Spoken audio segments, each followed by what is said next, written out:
Today we're going to take a look at the Buck Rogers figures produced by Mego in 1979. These toys were released to coincide with the feature-length pilot episode of the Buck Rogers TV series, and all the figures produced were actually from the pilot episode. Some of these figures didn't actually sort of reoccur in the series at all. There are 9 figures in total in the set, so it's quite a nice, easy set of figures to collect. The main ones you'll obviously want to get are Buck and Wilma. As you can see here, these are 2 pretty good figures. The face molds aren't amazing. They do look a little bit like the characters from this show, but they're not perfect. One thing Mego figures do have over other action figures of the time is the amount of articulation they have.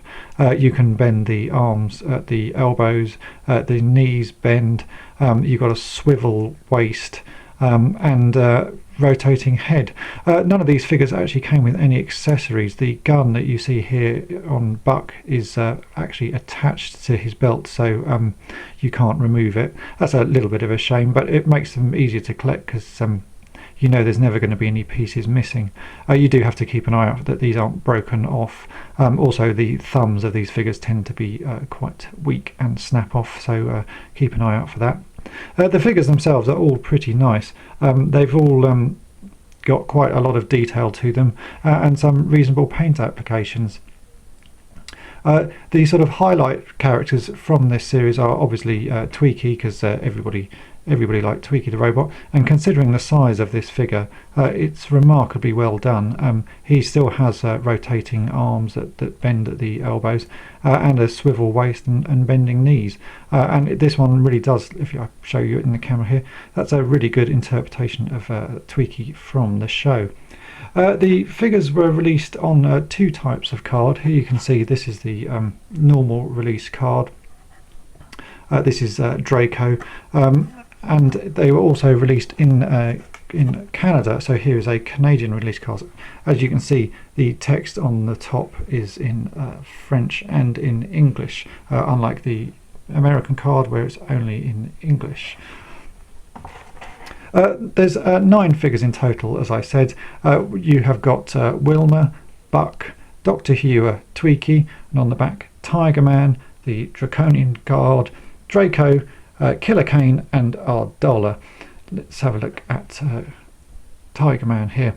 This is a very nice figure. He's got a little bit more paint detailing than some of the others, so you can see he's got sort of tiger stripes on his groin area, and also some markings on his head, sort of tattoo there, and a moustache. Another nice figure. All of these figures have the same sort of articulation, and they're made of a fairly hard plastic, so they're not quite as forgiving as Star Wars figures. Overall though, they are a really nice set, and as there's only 9, it makes it quite easy to collect and find. Finding them on card is can be tricky. Some of the easier figures to find are ones like Draco, because no one particularly wants this figure. He's a bit of a sort of non-entity. Draco comes with a plastic cape. I've yet to see a loose version of Draco with a cape.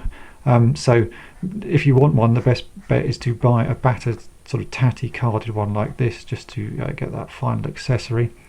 The cards that go for quite a premium are obviously Buck, Wilma and TWiki, because everybody wants those characters. As I mentioned at the start, most of these figures only appear in the pilot episode of the series. Princess Ardollar wears this strange costume in the pilot episode with a sort of horned hat.